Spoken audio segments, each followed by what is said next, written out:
For the first time ever, the Arkansas State Red Wolves are taking on the Arkansas Razorbacks.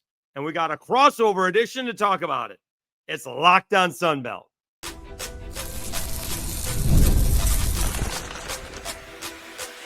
You are Locked On Sunbelt, your daily podcast on the Sunbelt Conference, part of the Locked On Podcast Network, your team every day. All right, Dave Schultz, Locked On Sunbelt, your teams every day. This episode brought to you by Mazda. Just like there's more to every player, more dedication, more attention to detail, there's more to a Mazda vehicle. Stay tuned later in the episode for highlights in this week's Moving the Game Forward, Mazda. Move and be moved. All right, we have John Nabors coming up from Locked On Razorbacks. We're going to break this game down. It is the first time ever that Arkansas State and Arkansas are playing. It is a historical ball game. I find out more about why this game is being played in Little Rock compared to Fayetteville. Does seem like it's a no-win process for the Razorbacks, and they used to play in Little Rock all the time. The airport is not all that old in Fayetteville, although it is up where Walmart is compared to Fayetteville proper. But nonetheless, it is a huge ball game. Does feel like Sam Pittman is dreading this. And how does Arkansas State pull off the upset? We get into all of it, and we do it with my guy, John Nabors from Locked On Razorbacks. It is a crossover edition. We're talking Arkansas State Red Wolves and Arkansas Razorbacks. Welcome back to another edition of Locked On Sunbelt, special crossover edition with the one and only John Nabors with Locked On Razorbacks. Looking forward to this one for a long time. For the first time ever, the Arkansas Razorbacks are playing the Arkansas State Red Wolves. I guess the newspaper has to write about the Red Wolves now because the Red Wolves fans always complain that the newspaper doesn't write about them, but that's a different podcast. All right. John Nabors, how much is the state looking forward to this one? Because we'll talk about this later. It doesn't seem like the Razorbacks football coach is looking forward to this one. It feels like it has an opportunity to be a good football game, although the Razorbacks are heavily favored. Yeah, I mean, I don't think Razorback fans overwhelmingly are too excited about this. Not saying that they're dreading it. It's more of just like, whatever. It's just like let's not make this into a bigger deal than what it needs to be. But I also understand that Arkansas State fans, this is everything. I mean, this is it. Sure. This is something they've been wanting for a long time. And it's amazing that this is the first time that this has become a game, because one of the things that people may not know is that Frank Broyles, former athletic director of Arkansas, an iconic, legendary Hall of Fame coach, he refused to ever play Arkansas State. Said, not in any sport. We will not do it because we are not going to help out any other school in this state. We are the only game in town. This is it. Now, granted, that was back in the 60s and 70s, but time changes. And the only reason that this game is happening, honestly, is because of the game in War Memorial. They needed an amendment to get the Missouri game, an SEC school, out of that stadium. And the only way that they could really make everybody happy is if they agreed to play Arkansas State. So here you are. It's happening. I believe it won't happen again. And I believe this will be the last game at War Memorial Stadium. So this could really, truly be a historic one, because it might be the last and only one that happens. All right. So could you give me the whole thing? Why do we play games in War Memorial Stadium? From my understanding, it has to do with it was easier to get there than it was to Fayetteville at one point in time until they built the airport in Fayetteville. Yeah, there's a lot of reasons for it. Obviously, during the time of college football for many years, many decades, back in the 70s, 80s, War Memorial Stadium was the only stadium that had lights. Fayetteville, where at Razorback Stadium, they didn't have lights. So if they wanted to play a game, there was a time where Arkansas would play more games in Little Rock than they would in Fayetteville yearly. And that was a big part of it. And also, like you said, getting to Little Rock was a lot easier because if you're coming from the Texas, Dallas area, you just take I-30 all the way up. It was interstate right into it, or Interstate 40 right into it. But Fayetteville didn't have that easy access and didn't have the big airport. But obviously, it grew. Times have changed. And now it's easy to get to Northwest Arkansas. It's easy to drive there. They do have lights. They actually have an incredible stadium here at Razorback Stadium. But then there was always people holding on to it, whether it's big donors, moneymakers down there in the Central Arkansas area that did not want the game to leave. And so you just kind of seen this small, slow bleed out of this game transitioning out down there in Little Rock. And it's just, by most people's feelings, has run its course, and it's time to move on and to have only home games in Razorback Stadium moving forward. So there's no real benefit to the Razorbacks for this, as in previous decades where there may have been. Correct. Yeah, because people may not know this, but not only to play a game in Little Rock, it's like a road game. You have to treat it like a road game if you're a coach, and you don't want to do that. Players don't want to do that. You got to pack up the cheerleaders, pack up the band, it costs money. And not only that, but it's not a game where you make money in. The university has to pay to rent the facility. And so we know in this day and age, every cent means so much and how much money is involved. And to do all of that is a lot of money. That's not really worth the investment. I mean, yeah, you could make some people happy down there who are Central Arkansas big donors, but besides that, it's not helping in recruiting. It's not a facility that's up to any sort of standards. It's not a very good facility. And it's run its course. It's just not the feeling of, oh, this is so cool because of the atmosphere it once was.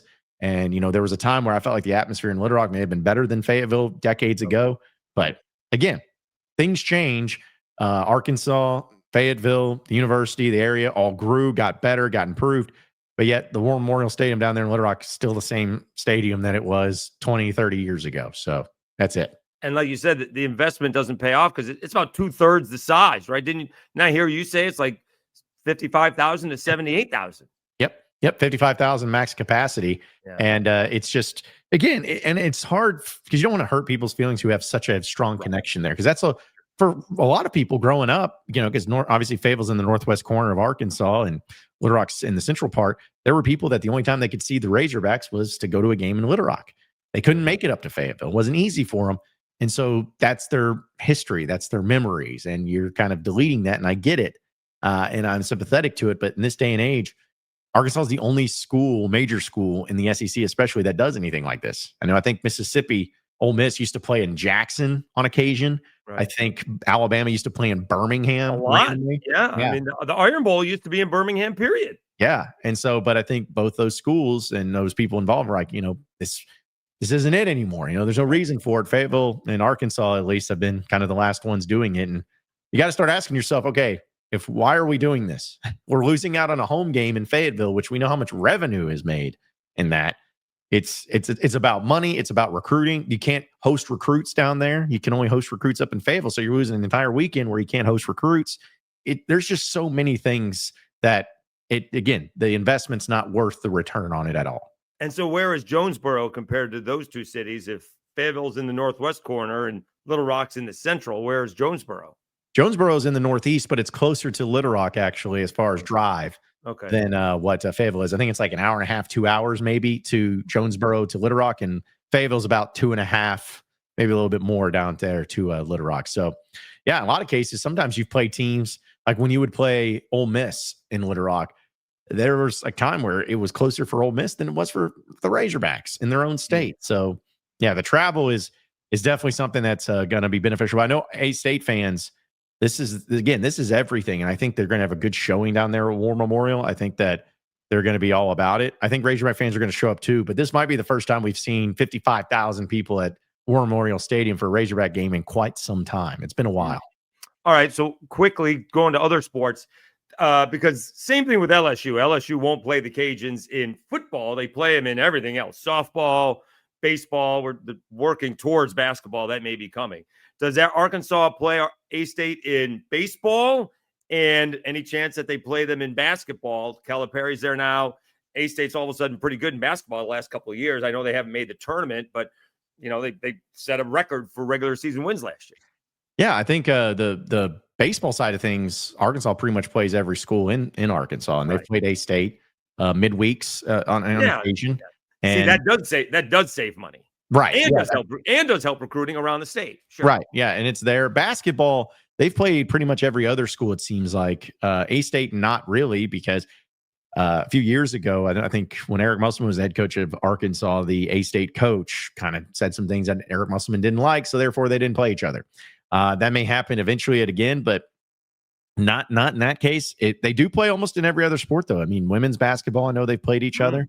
I know in softball they've played each other. So it's become more common than what it once was. But as we all know, the one game in football is everything. It's a little bit easier to afford a midweek baseball game, to play them. But one weekend not being in Fayetteville and playing Arkansas State is worth a lot. And it just doesn't seem like it has the value that it once did. All right, let's take a time out. When we come back, we'll ask John, why is Sam Pittman dreading this ball game? And let's talk a little Razorbacks football because they got off to a really good start last week. We'll do that when we come right back. Let's take a time out. When we come back, we will continue our conversation with John Nabors. We talk about why is Sam Pittman dreading this game and how thin ice is he on? How hot is his seat? And 3, 2, 1. Let's take a time out. When we come back, we'll continue our conversation with Locked On Razorbacks, John Nabors. And is Sam Pittman dreading this football game? And how warm is his seat as the head coach of the Arkansas Razorbacks? Do that right after I tell you about Upside and Mazda.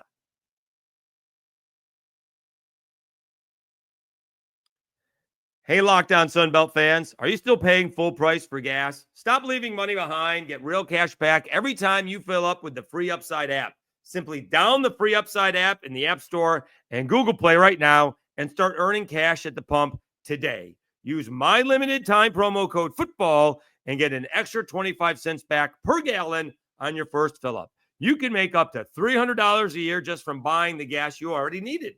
At first, I thought it was too good to be true. I've done it and already have saved a couple of bucks because it's totally legit. Real people are getting paid just to make their daily commutes, and you can too. Plus, you can cash out at any time to your bank account, PayPal, or an e-gift card for Amazon and other brands. Don't let this offer drive on by. Download the free Upside app now using my limited time promo code FOOTBALL for limited time 25 cent per gallon bonus. That's promo code FOOTBALL. Offers vary by user and location. Go to upside.com for terms and conditions. And Mazda. This is Mazda's Moving the Game Forward. Brought to you by those who believe it's not just about playing the game, it's about redefining it. Because these moments do more than win, they push what's possible. They remind us that going that extra yard, shift into that extra gear, and keep moving the game forward. As great as games as A.J. Swan had, Lincoln Perry had, and Jaylen Raynor had, and Tay Meadows had, how about those Troy Trojans? Not looking good going into the fourth quarter against Nichols. And what do? Reel off not one touchdown, not 2 touchdowns, not 3 touchdowns, but 4 touchdowns to rally for a 38-20 victory as they kept the momentum going in that fourth quarter, fending off what would have been a brutal opening season loss. Instead, they come away with a 38-20 win over those Nichols Colonels. When you follow what moves you, the unexpected is only the beginning. And just like there's more to every highlight, there's more to a Mazda vehicle. Mazda, move and be moved.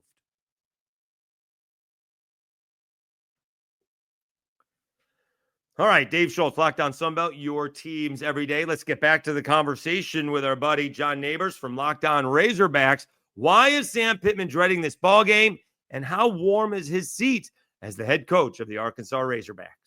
All right, welcome back to a special crossover edition of Locked On Razorbacks, Locked On Sunbelt. Dave Schultz, John Nabors. We're talking Razorbacks and Red Wolves playing a special football game in Little Rock. Let's talk about it because every time I see Sam Pittman, SEC Media Days, this week, he seems to be dreading this football game. Is he just dreading this year because he's on the hot seat? You've been right on, by the way, when you've picked winning seasons for Sam Pittman, and you do not have high expectations. They got off to a great start. Tell us about this Razorbacks football team because they seem to have a pretty good quarterback. Yeah, and I think that's where it really rests with people is having the Bobby Petrino offense in year 2 and Jaylen Green. Jaylen Green's great. They got some really skilled wide receivers that are extremely gifted, athletic, speed guys that Bobby Petrino's always been a fan of, and they fit perfectly. And the offensive line, I think, has actually improved as a cohesive unit from what it was a year ago. Not to say that the offensive line was awful last season, but it just seems like some of the moves that they made in the transfer portal have been a benefit to this season. And the running backs, you don't have Jaquindon Jackson. I think Jaquindon Jackson last season was one of the best running backs in the SEC if he just would have stayed healthy. And this year, we've heard a lot about Mike Washington, the new transfer running back. So many things about him, so many positives. I didn't get a chance to see him showcased as much because he wasn't really needed against Alabama A&M. But the point is that the offense is really what everybody's excited about and everyone's feeling good about. It's the defense that I think is pretty suspect at this point in time. People are just kind of hoping, okay, well, maybe they'll put it together. Maybe they can just bend, not break. But there's definitely some issues on depth side of things on the defensive line. They had to move an offensive lineman, Keyshawn Blackstock, over to that side of the ball. I think that the secondary players, there's still some quality there, but they're still working out some kinks and trying to figure some guys out. So the point is like the team is solid, at least offensively. There could be some things there defensively, but it's just hard to really tell after a game against Alabama A&M. This game against Arkansas State, it's one that Arkansas still should win and win pretty fairly easily, but it's definitely going to be a better test for them. And if Arkansas messes around, A-State, they could find a way to screw around and beat Arkansas. So they got to take it seriously. They got to get in there. But if Arkansas plays their A game, I think it's going to be an easy win for them. And then you try to tell Razorback fans if they have a good season, and then where do you find them trying to fit in? I know there's no more divisions, but where do you say there was a division? Where would they finish in the SEC West this year? I mean, close to the bottom. Mississippi State is really the only team. I think it was Mississippi State and Kentucky were the only teams that were picked at SEC Media Days to finish under Arkansas. I think Arkansas was picked to finish 14th. And that was fair. That was fair at the time. And at this point in time, I still think it is fair. Now, do I think Arkansas is going to be that bad of a team where they win one, only maybe 2 SEC games? No, I think they'll win more than that. I believe I had them going at 6-6 with 3 SEC wins because they play Notre Dame here in a couple weeks at home. So we'll see about that. But either way, I think that when it's all said and done, I think Arkansas will be that SEC team that's in the 9-10 range. But if it was the SEC West, it would probably be, if there were 8 teams in the SEC West now, depending on how you lay it out, probably be like 5th or 6th. They're not going to be the worst, but they're not going to be the best. They're going to be a team that maybe wins a game they shouldn't. And there's going to be a time where they probably lose a game they shouldn't. So this is going to be another ho-hum, normal, average year for Arkansas this season. At least that's how it looks. So does that save Sam Pittman's job? I mean, what's left on his contract? Arkansas is cutting jobs back in the athletic department. Do they have money to, pay out coaches that are not working for them? What does that do for Sam Pittman's job? Well, I think that if Sam Pittman goes 6-6 or worse this year, he's going to be let go. And I think it's going to be his final year. And I think it should be. This is year 6 under Sam Pittman. And you've only had one winning regular season. I know people are going to say, oh, well, they went 7-6 and 7-6. I don't count a meaningless bowl game win. I mean, I know it's a win, but this day and age, especially, bowl games just aren't what they used to be. Right. But if you look at it, the only year he's had a winning record was when he went 8-4 back in 2021. Since then, he went 6-6, 4-8, 6-6. And if he goes 6-6 again this year, what are we doing? Where's the trajectory? It's not to say he's been a bad coach or an awful coach. It's just, you gotta change some things up. So I think that if he gets to that point to where they go 6-6 or less, I think there's going to be a change made. But even if they go 7-5 or better, there still could be a change made in the way of maybe Sam Pittman's done with it. Maybe he's over the top. Maybe he's just wanting to retire and move on. Maybe that's something he wants to do. I'm not sure his intentions because I thought that would be a chance last year, but I definitely would be surprised if I saw Sam Pittman as the head coach next season, regardless of what this season has and what actually takes place. Yeah, because we're all, the names are all already flying out there. Anybody who has a good year starts to have a good year, the John Summeralls of the world are already headed towards, well, either Kentucky or Arkansas, as the case may be. And they were even doing that to Auburn before Hugh Freeze got a win against Baylor. Yeah, exactly right. So but it's just crazy how what makes it, I think, but tougher for Pittman is when you see Ole Miss and you see Missouri, those teams winning 8-10 games. And those are programs that Razorback fans feel they're at least on the same playing field, if not a little bit more, as far as the amenities, as far as the ability to win at a higher level. So when they're over there winning 8-10 games, Arkansas fans are saying, okay, well, why not us? Why can't we do this? And so that's what they need to do. I got a few years on your Neighbors. When I was growing up, Ole Miss and Mississippi State were like two of the worst college football. In the 80s, they were bad. I mean, they were bad.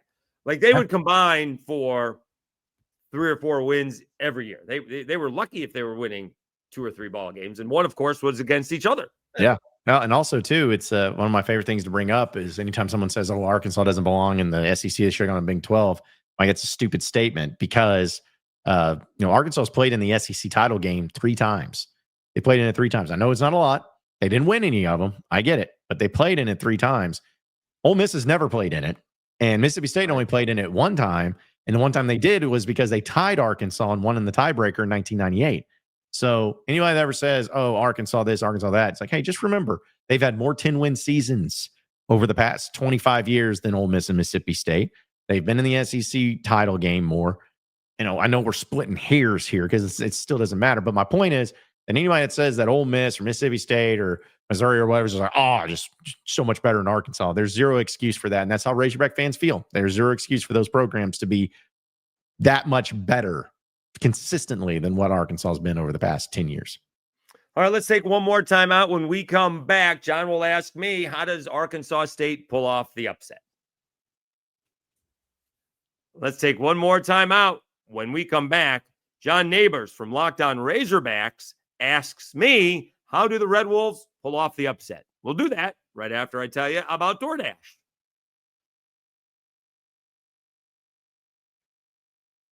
It's almost the weekend. Time to look back and crown this week's MVP. Who delivered? Powered by DoorDash.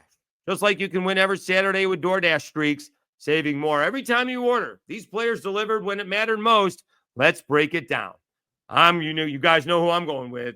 It's going with Jaylen Raynor from the Arkansas State Red Wolves. 26 out of 32, 345 yards, and 3 touchdowns. And he delivered in their opening 42-24 victory. When the pressure was on, he came through. No hesitation, no delay. And if you've been watching week after week, this performance was no fluke.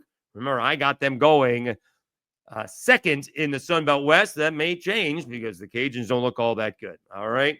We'll see if that stays going, if Jaylen Raynor can get on a streak. And just like Jaylen Raynor delivered for Arkansas State, DoorDash delivers your Saturdays. With DoorDash streaks, you can save every Saturday on your order. Stack up all season, and you can save up to $250, including $100 in DoorDash credits. Order this Saturday. Keep the streak alive. Fuel your game day only with DoorDash. Terms apply. Promo period through November 18th.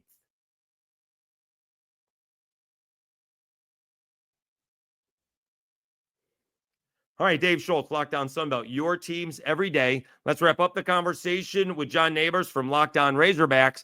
How can the Red Wolves pull off the upset?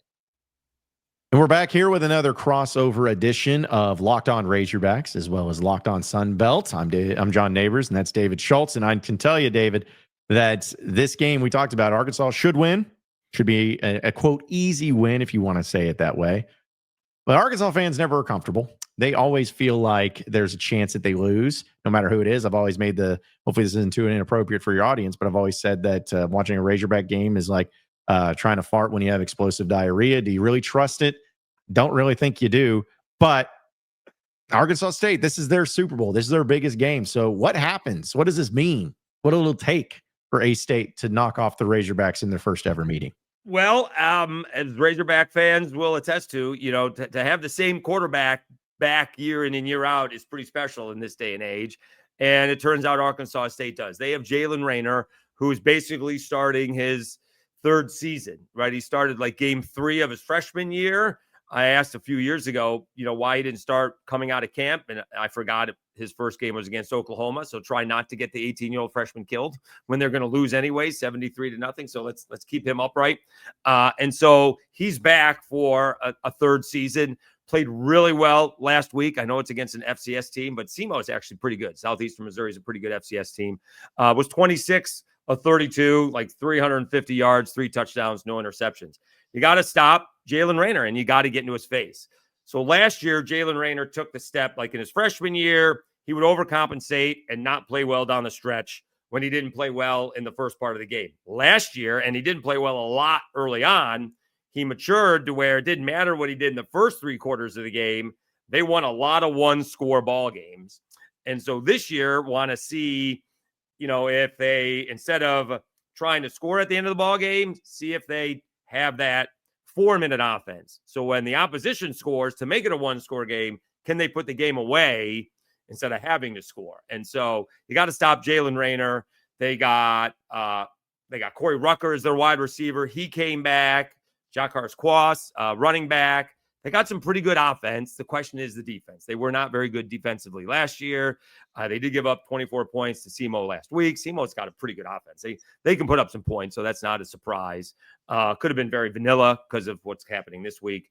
But, they can put up some points. And, if Arkansas is loose and fast with the football, things can get away quickly. So you got to stop Jaylen Raynor. I'm a big fan of Jaylen Raynor, and had a real chance to meet him at Sunbelt Media Day. So he's an impressive kid, and he's matured as a quarterback, and big fan of Butch Jones. He has built a program with a bunch of recruiting classes. You don't do that this time anymore, right? He had a really good couple of recruiting classes in his first 2 years. And then in year 3, they went to a bowl game. And in year 4, they won the bowl game. So he's kind of done it the old fashioned way. You don't see that very often. And you get someone patient, and they were patient in Jonesboro. And, Arkansas better not turn the ball over. I know that's cliche, but you do that once or twice, you get a couple of tipped passes, and all of a sudden, you're up 7, and all of a sudden you're down 14 real fast. Yeah, and that's the thing with this game, because we talked about the offense. Seems like both programs got good offense, and the defense is a little suspect. I actually feel like if this ends up being a shootout between the two, that bodes not very well for Arkansas. I think that would be more of a deal for Arkansas State, because it's one thing to be able to go blow for blow against Arkansas if you're A-State, but if the defense can't slow down A-State, in this one, there's a very good chance the confidence gets shot, and you start doubting yourselves, It's like, oh my goodness, we're losing this to Arkansas State. How is this happening? And that could really creep in and be a problem. So to me, yeah, it's simply about turnovers. As you said, cliche, but it's true. If Arkansas turns the ball over, it doesn't matter who you play. Sometimes when you go up against teams, I always used to say this about Alabama when Nick Saban was there, when Arkansas would play them, is they're so much better, athletes and all that stuff. You need them to play bad in order for you to win. And that's not an insult. That's just kind of the way it is. And that's how I see it with Arkansas State. Arkansas State needs Arkansas to play bad. They need them to have turnovers. They need them to have penalties. They need them to have 3 and outs. They need them to have mistakes, missed field goals, all those things. And then they need to play their A game. And if those two things happen, A-State wins the game. I don't think there's anything too crazy to think about it. I also think Sam Pittman loses his job immediately after the game, but definitely something that could end up happening if those two things come into play. Well, I would think it would matter how that happens. If they're throwing interceptions, I'm not sure that's Sam Pittman's fault. If they can't move the football and are going 3 and out, if they look like Carolina's offense and Carolina's defense, then yeah, maybe.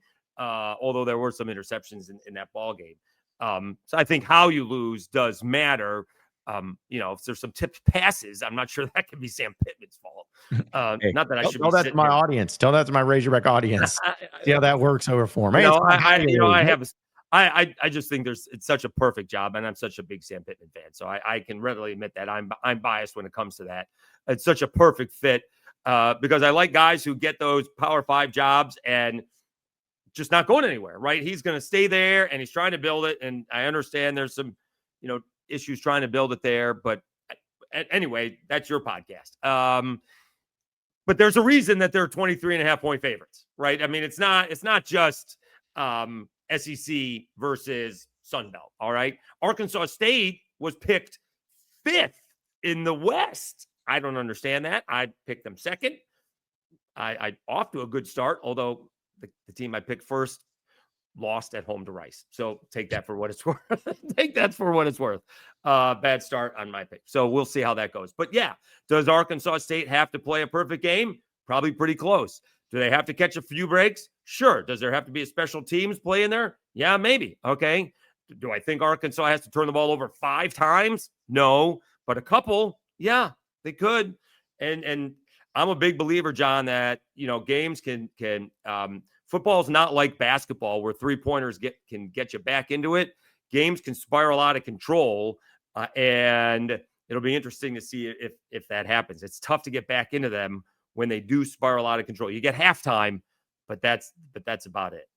Yeah, I think so too. And I think, for Arkansas, they played offensively pretty crisp, no turnovers. They didn't have many penalties.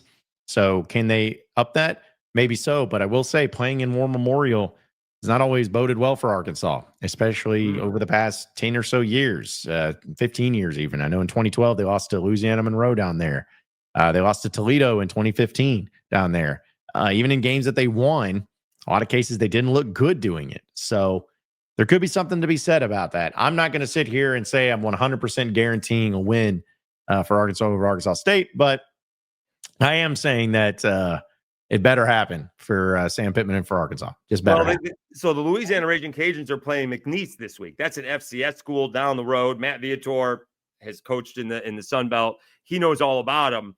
And there's an immense amount of pressure on the Cajuns to win that football game, because if you lose, you're never going to hear the end of it. Yeah. There's a ton of McNeese alumni right there in Acadiana.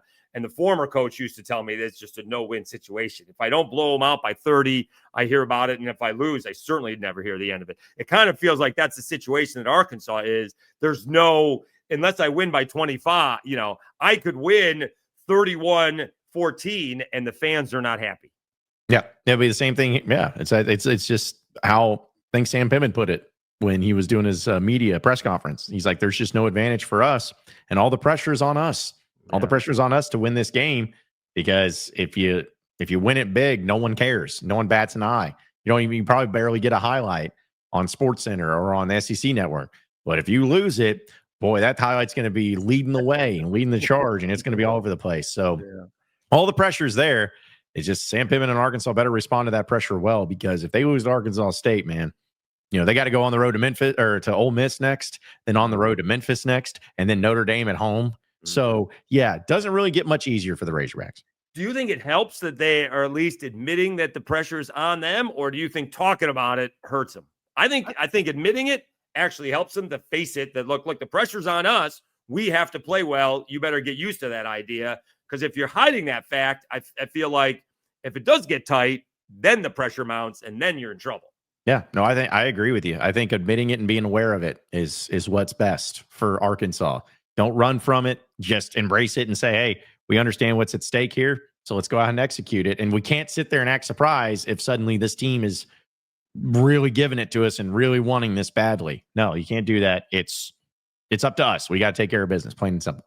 And I wouldn't be shocked if, we saw this a lot in a bunch of games. Don't worry about first or second drives, because Carolina looked really good 5 minutes into the game. And that was the end of it, right? Kansas looked really good their first drive in their first ball game, and that didn't go well. So, regardless what happens in that first quarter, App State got shut out in their first quarter, and they ended up winning like 34-11. So I would not worry about what happens in the first quarter. All right. I do have one more question. Why do the rest of us age and you don't? Are you Benjamin Button? Are you going in the opposite direction?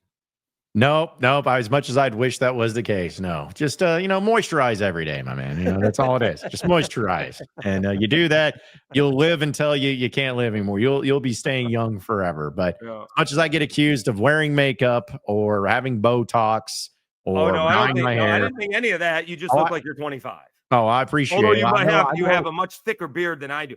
Yeah, that's probably like 2 days of growth. I haven't shaved in a week, and you still can't see it, even though it's gray.